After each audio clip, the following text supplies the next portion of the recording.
a very affectionate motherly personality. Whenever I met her, I felt that. দর্শক, দেশের রাজনীতিতে আবারও উত্তাপ ছড়িয়েছে এক বহুল আলোচিত বক্তব্যকে কেন্দ্র করে। জাতীয় সংসদে প্রধানমন্ত্রী তারেক রহমানের দেওয়া সাম্প্রতিক বক্তব্য এখন দেশ জুড়ে তুমুল আলোচনা সমালোচনার জন্ম দিয়েছে।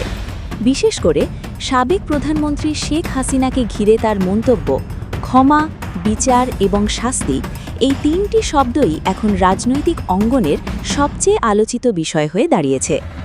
সংসদ অধিবেশনের এক গুরুত্বপূর্ণ সময়ে প্রধানমন্ত্রী তারেক রহমান বলেন, শেখ হাসিনার বিরুদ্ধে যে অভিযোগগুলো রয়েছে সেগুলোর বিচার সম্পূর্ণভাবে আদালতের মাধ্যমে হবে।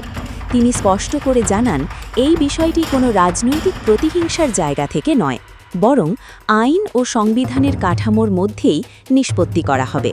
তার বক্তব্য অনুযায়ী শেখ হাসিনাকে ক্ষমা করা হবে কিনা সেটিও নির্ভর করবে দেশের মানুষ এবং বিচারিক প্রক্রিয়ার ওপর। প্রধানমন্ত্রীর এই বক্তব্যের পর থেকেই রাজনৈতিক বিশ্লেষকরা বিষয়টিকে নানা দৃষ্টিকোণ থেকে বিশ্লেষণ করছেন।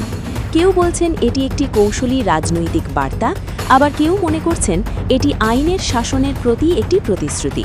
তবে সবচেয়ে গুরুত্বপূর্ণ বিষয় হল এখানে ক্ষমা শব্দটির ব্যবহার।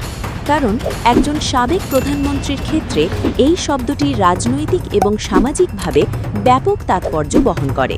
শেখ হাসিনার বিরুদ্ধে যে অভিযোগগুলো আনা হয়েছে সেগুলো নিয়ে দেশের ভেতরে বাইরে দীর্ঘদিন ধরে বিতর্ক চলছে। বিশেষ করে গত বছরের জুলাই-আগস্ট মাসে ঘটে যাওয়া সহিংস ঘটনাগুলো নিয়ে বিভিন্ন মহলে প্রশ্ন উঠেছে। সেই সময়ের ঘটনাগুলোতে বহু মানুষের প্রাণহানির অভিযোগ রয়েছে।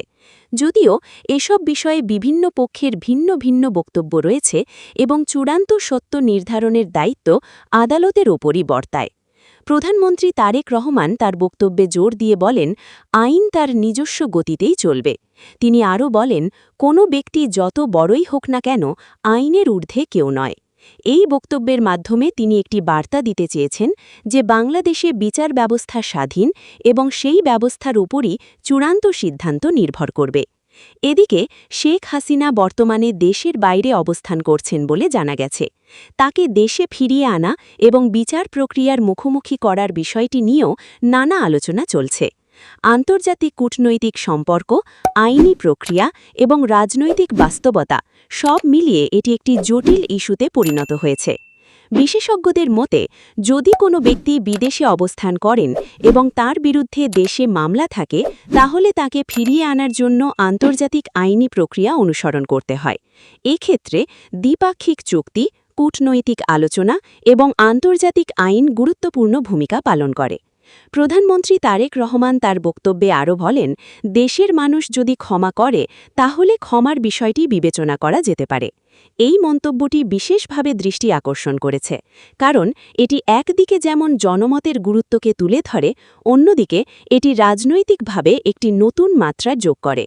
তবে প্রশ্ন থেকে যায়, জনগণের ক্ষমা বলতে ঠিক কী বোঝানো হচ্ছে?